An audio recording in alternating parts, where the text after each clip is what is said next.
샬롬. 위더스 가이드의 신우철 목사입니다. 4월 셋째 주 함께 보실 말씀은 신명기 7장 25절부터 26절 말씀입니다. 오늘의 말씀은 신명기 7장 25절 말씀입니다. 하나님의 자녀로 살아가는 삶, 매 순간이 주님과 함께하는 삶이죠. 우리는 주님 없이는 살아갈 수 없는 삶입니다. 주님과 친밀함을 가지고 살아가야 하는 삶이 믿음의 백성으로 살아가고 있는 우리의 삶이죠. 그런데 지금 여러분의 모습은 어떻습니까? 주님과 친밀함을 유지하며 친밀함을 가지고 살아가고 계십니까? 가나안 땅을 정복하기 전에 하나님께서는 이스라엘 백성들에게 우상을 멀리하라고, 그 땅에 있는 모든 우상을 다 제거하라고 말씀하셨습니다. 우리가 하나님과 친밀함을 가지기 위해, 그리고 하나님과 늘 날마다 매 순간 함께 하기 위해 우리 안에서도 우상을 제거해야 되죠. 그렇다면 왜 하나님께서는 가나안 정복에 앞서서 이스라엘 백성들에게 우상을 제거하라고 말씀하셨던 것일까요? 첫째, 우상은 하나님께서 가증히 여기시는 것이기 때문입니다. 오늘 25절의 말씀을 보면 하나님께서 우상에 대해 내가 가증히 여기는 것이라고 말씀하고 있습니다. 가증히 여긴다라는 것은 어떤 뜻일까요? 하나님께서 혐오스럽게 생각한다라는 거예요. 우리가 어떤 하나에 싫어하는 것이 있다면 정말 혐오할 정도로 싫어하는 그런 것들이 있지 않습니까? 그런 것처럼 하나님께서도 우상에 대해 혐오스럽게 싫어하신다라는 거예요. 그것이 가증히 여긴다라는 것이죠. 그렇기 때문에 우리도 우리의 삶 속에서 하나님이 가증히 여기시는 우상을 만들어서는 안 되는 것입니다. 우리 안에 어떤 우상도 만들지 말아야 함을 오늘 우리에게 말씀해 주고 있습니다. 둘째, 하나님께서 우상을 제거하라는 이유는 하나님께 있어서 우상은 진멸의 대상이기 때문입니다. 26절에 보면 우상은 하나님의 진멸의 대상이라고 말씀하고 있어요. 우리 역시 하나님보다 앞서는 것이 있다면 그것은 우리 스스로 만들어낸 우상이겠죠. 그 우상을 통해서 우리 역시 하나님의 진멸의 대상이 될 수 있다는 것입니다. 여러분 안에 하나님보다 앞서는 것이 있습니까? 하나님보다 앞서는 것이 있다면 그것은 우리의 우상이 되는 것입니다. 우리 스스로 만들어낸 우상이 될 수 있는 것입니다. 그 우상이 하나님께서는 진멸의 대상이라고 말씀하고 있어요. 그 우상을 통해서 우리 역시 진멸의 대상이 될 수 있다라고 말씀하고 있습니다. 여러분의 삶 속에서 여러분들이 만들어낸 우상이 있다면 깨끗이 제거하시기를 바랍니다. 내가 주인 삼고 있다라는 것, 그것이 있다면 깨끗이 하나님 앞에서 제거하기를 원합니다. 내가 주인 삼고 있는 그것으로 인해서 우리는 하나님과 친밀함을 가지지 못할 수도 있습니다. 내 스스로 만들어낸 우상으로 인해서 하나님과 함께하지 못할 수도 있고 하나님과 친밀함을 유지하지 못할 수도 있습니다.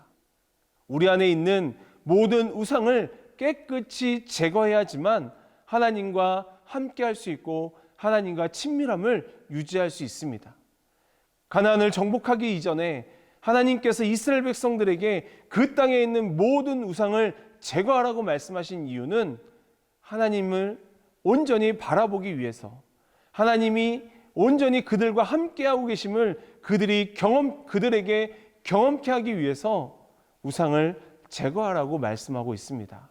여러분, 우리가 하나님과 함께하고 하나님과 친밀함을 가지기 위해서는 우리 안에 있는 우상을 다 깨끗이 제거해야 됩니다. 아직도 우리 안에 제거하지 못한 우상이 있다면 가정 예배를 통해서 깨끗이 제거하고 하나님과 친밀함을 유지하고 하나님께 영광 돌리며 살아가는 우리 모두가 되기를 주님의 이름으로 축복합니다. 위더스 가이드에 나와 있는 나눔을 통해서 함께 가족들과 나누시고 은혜 받기를 바랍니다. 하브루타 예배 함께 보실 말씀은 마태복음 7장 24절부터 27절까지의 말씀입니다. 오늘의 말씀은 마태복음 7장 24절과 25절 말씀입니다. 잠언의 말씀에 여호와를 경외하는 것이 지혜의 근본이라고 말씀하고 있습니다. 지혜로운 사람은 어떤 사람일까요? 예수님께서 오늘 말씀에 지혜로운 사람은 모래 위에 집을 짓지 않는다라고 말씀하고 있습니다. 어떤 사람이 지혜로운 사람이라고 말씀하고 있습니까?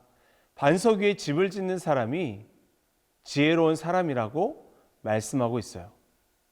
그렇다면 지혜로운 사람의 삶은 어떤 삶일까요? 첫째, 지혜로운 사람은 주님의 말씀을 듣고 행하는 자입니다. 24절에 그 말씀이 있어요. 지혜로운 사람은 주님의 말씀을 듣고 행하는 자다. 그 사람은 반석 위에 집을 짓는다라고 말씀하고 있습니다. 자녀가 부모의 말을 듣고 행하면 손해보는 일이 없습니다. 그런데 자녀가 부모의 말을 듣지 않고 행하다 보면 손해보는 일이 생기게 되어 있어요. 저도 다 큰 어른이지만 가끔 부모님의 말씀을 듣고 행했을 때 좋은 일이 있기도 했고 그리고 손해보는 일은 안 생기더라고요. 근데 부모님의 말을 잘 안 들었을 때는 내 안에 뭔가가 손해보는 일이 생기는 것이 있더라고요. 그런 것처럼 우리가 주님의 말씀을 잘 듣고 행하면 손해보는 일이 없습니다. 우리가 잘못되는 것은 우리 뜻대로 행했기 때문이에요. 주님의 말씀을 듣고 행하는 자의 삶은 잘못되거나 실패하는 일이 없습니다. 주의 말씀을 듣고 행하는 그 지혜로운 사람의 삶은 복된 길이요 그리고 반석 위에 집을 짓는 삶입니다. 둘째로 지혜로운 사람의 삶은 모래 위에 집을 짓지 않는 자입니다. 26절에 모래 위에 집을 짓는다라는 것은 무엇을 말하는 것일까요? 하나님의 말씀을 들었지만 영적인 가치에 기준을 두는 것이 아니라 세상적인 가치관을 가지고 자기의 뜻대로 살아간다라는 것이죠. 하나님의 말씀을 무시하고 살아가는 삶이 모래 위에 집을 짓는 자의 삶이라고 말하고 있는 것입니다. 여러분, 지금 우리의 삶은 어떻습니까? 모래 위에 집을 짓는 삶을 살아가고 있지는 않습니까? 주님의 말씀을 듣기는 들었지만 세상적인 기준의 가치관을 가지고 살아감으로 인해서 하나님의 말씀을 무시하고 듣지 않고 내 뜻대로 살아가는 그 삶을 살아가고 있지는 않습니까? 지혜로운 사람은요, 영적인 가치관에 기준을 두고 살아가는 자입니다. 영적인 가치관의 기준을 둔다라는 것은 하나님의 말씀을 무시하지 않고 하나님의 말씀을 듣고 그 말씀을 그대로 내 삶에서 살아가는 삶이라는 거예요. 그 삶은 모래 위에 집을 짓지 않습니다. 반석 위에 집을 짓는 삶이죠. 우리 모두가 하나님의 말씀을 듣고 영적인 가치관에 기준을 두고 살아가서 믿음의 반석 위에 집을 짓고 살아가는 자들이 되기를 주의 이름으로 축복합니다. 주의 말씀을 잘 듣고 그대로 행하는 자, 그리고 영적인 가치관을 두고 사는 삶이 바로 지혜로운 사람의 삶입니다. 이런 자들은 반석 위에 집을 짓는 자들이에요. 그리고 지혜로운 사람은 여호와를 경외하는 삶입니다. 여러분, 우리 모두가 하나님의 말씀을 듣고 그대로 행하여서 지혜로운 삶을 살아가기를 바라고, 또한 지혜로운 사람은 하나님을 경외하는 자들로서 영적인 가치관에 기준을 두고 늘 날마다 영적인 삶을 살아감으로 반석 위에 집을 짓고 사는 여러분이 되시기를 주님의 이름으로 축복합니다. 가족들과 함께 위더스 가이드에 나와 있는 나눔을 통해서 함께 은혜를 나누시기를 바랍니다. 가족 이벤트가 있습니다. 함께 가족들과 공원에 나들이를 하시고 아름다운 사진을 찍어보는 것이 이번 주 가족 이벤트입니다. 그리고 예배 잘 드려주세요. 감사합니다.